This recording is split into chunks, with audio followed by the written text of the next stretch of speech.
tindakan-tindakan yang manusia yang dianggap oleh jin itu menyakiti mereka. Dan ini perlu kita tahu agar kita waspada, hati-hati. Apa diantaranya? Yang pertama, sabbul ma al-har fil hamam, menumpahkan air panas di WC, di kamar mandi, sementara di situ ada bangsa jin.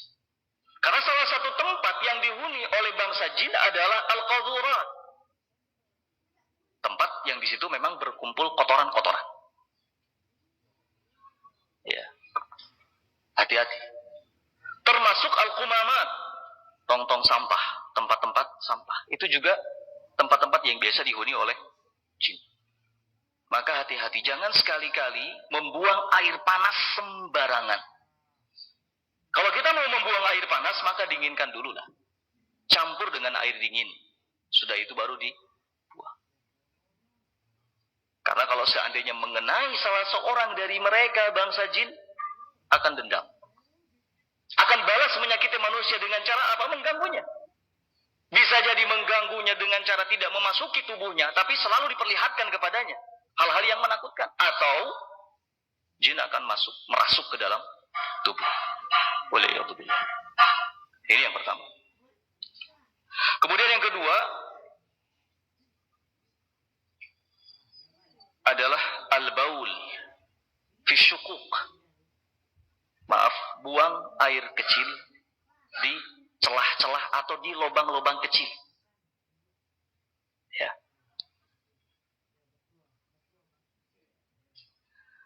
Makanya Nabi Shallallahu Alaihi Wasallam dalam hadis yang dikeluarkan oleh Imam Ahmad dalam musnadnya melarang kita untuk kencing, buang air kecil di lubang. Jadi si air kencingnya itu dimasukin ke lubang. Dilarang oleh Nabi Sallallahu Alaihi Wasallam.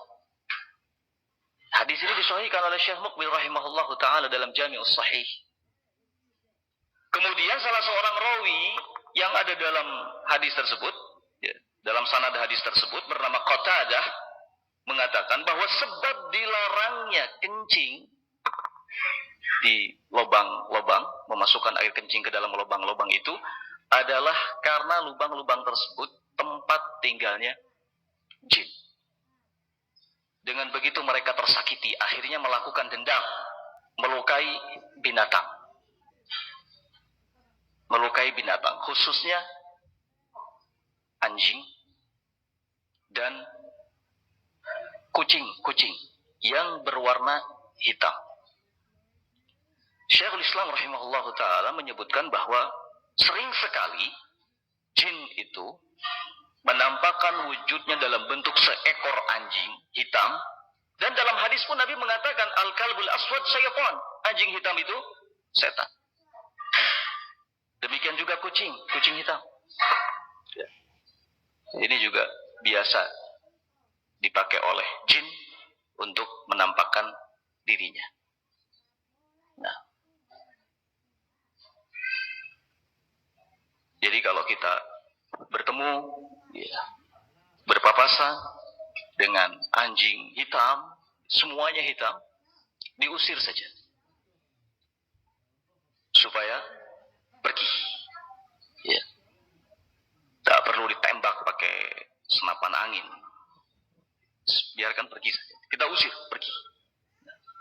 Kalau seandainya kita lukai, ya, tiba-tiba seketika itu juga bisa jadi itu adalah jin. Kemudian dia akan membalas dendam. Ya. Nah,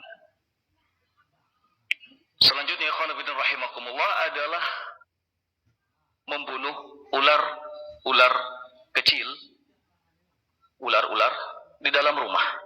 Ya.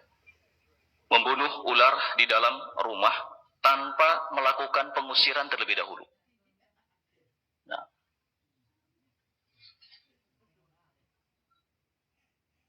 ada sebuah riwayat yang dikeluarkan oleh Imam Muslim rahimahullahu ta'ala dalam sahihnya dari sahabat Abu Sa'id Al-Khudri, Nabi sallallahu alaihi wasallam bersabda, inna lihadihil buyut awamir fa idza ra'aitum syai'an faharriju 'alaiha thalathan fa in dhahaba wa illa faqtuluh fa innahu syaitan. Sesungguhnya rumah-rumah ini biasanya memiliki ular-ular atau ada ular-ular kecil. Jangan heran kalau di rumah kita ya sesekali kita melihat ada ular. Tanpa kita tahu ini dari mana ular datangnya. Semua celah itu sudah tertutup ya. Tapi masih melihat ada ular di dalam. Jangan heran. Karena Nabi SAW mengatakan inna lihadihil manazil awamir. Lihadihil buyut awamir. Rumah-rumah itu biasa, kadang ada ular kecil. Ya. Antum jangan suudzon kepada tetangga. Wah, jangan-jangan tetangga ini yang sengaja masukin ke rumah. Jangan. Ingat hadis ini. Bahwa di rumah-rumah itu biasa. Kadang ada awamir, ular-ular kecil. Fa idza ra'aitum syai'an, maka kata Nabi SAW, kalau kalian melihat sesuatu berbentuk ular di rumah, faharriju 'alaiha thalathan, lakukan pengusiran sebanyak 3 kali. Suruh pergi. Bukakan pintu, didorong misalnya pakai bambu pelan-pelan supaya apa? Keluar. Ya. Atau kalau kata Imam Malik rahimahullahu taala, tidak mengapa kita berdialog bicara kepadanya. Ayo keluar, jangan balik lagi. Diusir sambil diberi apa? Ancaman. Ayo keluar, jangan balik lagi. Kalau kamu balik lagi, saya bunuh kamu. Nggak apa-apa, kata Imam Malik. Usir. Sampai berapa kali? 3 kali. Kalau setelah diusir, diupayakan agar keluar dengan sendirinya 3 kali, dan ternyata tetap berdiam diri, dan malah menampakkan perlawanan mungkin, maka kata Nabi SAW, faqtulu, bunuh. Fa innahu syaitan, karena sesungguhnya dia adalah setan. Ya. Bunuh saja. Nah, ada yang ketika kita usir dia terus jalan keluar sendiri. Ada yang ketika kita usir sudah 2 kali 3 kali malah ya begini kan. Ini jurus ini, awas. Malah menantang. Maka kata Nabi SAW, bunuh.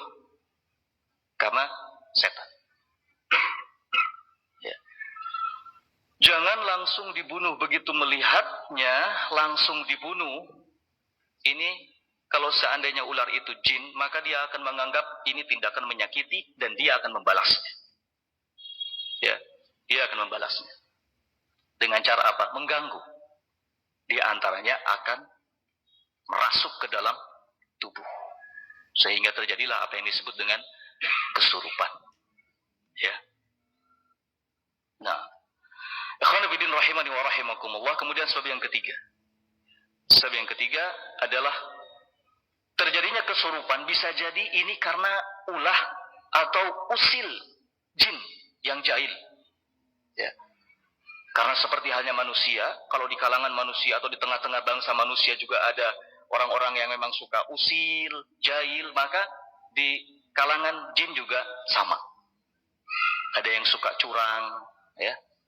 Ada yang suka ngumpetin sendal temannya, maka di bangsa jin juga sama. Ada yang seperti itu. Makanya kadang-kadang seseorang tidur pada awalnya di tengah masjid, begitu bangun ada di pojok masjid. Ulah siapa itu? Ulah jin. Usil, iseng. Ya. Kata Syekhul Islam rahimahullahu ta'ala, wa qad yakunu an 'abad minhum. Bisa jadi terjadinya kesurupan itu karena usil dari mereka, bangsa jin. Bimithli ma yaf'al sufaha'un nas, persis seperti apa yang dilakukan oleh orang-orang jahil dari kalangan manusia. Wa hadza min akhaffil anwa', kata Syekhul Islam. Ini termasuk jenis kesurupan yang ringan. Jenis kesurupan yang ringan karena bukan faktor apa? Dendam, dan bukan pula karena faktor apa? Ada rasa sayang dan cinta kepada manusia. Lebih mudah untuk dikeluarkan jinnya.